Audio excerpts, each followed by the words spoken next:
This is new tonight. Portland is facing a myriad of issues right now. We give you the list often: the pandemic, protests, homelessness, extreme weather, etc. But despite the problems and concerns about the future, the Rose City, believe it or not, is growing. Our friends at Willamette Week wanted to know why, so they talked to 5 people who moved here during the last 18 months. And here to talk about that is Willamette Week culture editor Suzette Smith. Suzette, thank you for being on the program.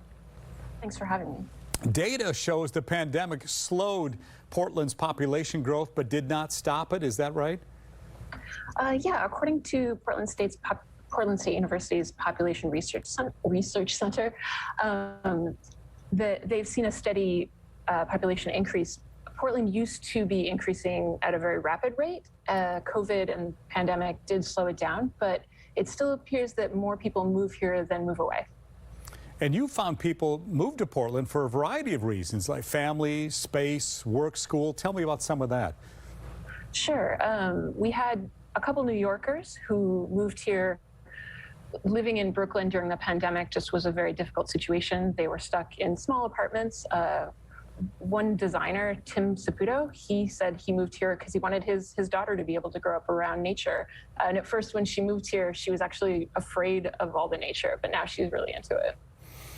Certainly, we mentioned the news over the last several months and last year, in fact, that Portland is facing a lot of issues right now. Did any of the new Portlanders you talked to express concerns over the state of their new city?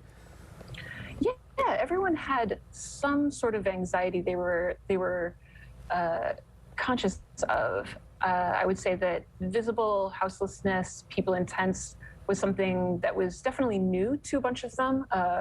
We had a couple that had moved here from Kentucky, and they said they weren't necessarily afraid of it, but it was very new to them, although something else that was new to them was people giving spare change outside of, say, like Target or a grocery store. They weren't familiar with that sort of thing.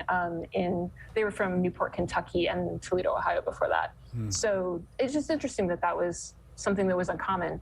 And then, yeah, there were also other concerns of just maybe being priced out in the future. But generally, people were very excited to be here. Do they all plan to stay, do you know? I would say that all of them, well, 4 of the 5 are very enchanted with the city, and the 5th one, who is here on a student visa from Myanmar, he loves it here, but he also came here to learn how to do historical preservation because he'd like to go back to Myanmar and work on preserving historical structures there. I'm glad to see people still find this a good place to live here in Portland. Suzette Smith, thank you for your time. We do appreciate that. Thank you for having me. You can read the entire article in the latest edition of Willamette Week on newsstands now or online at wweek.com.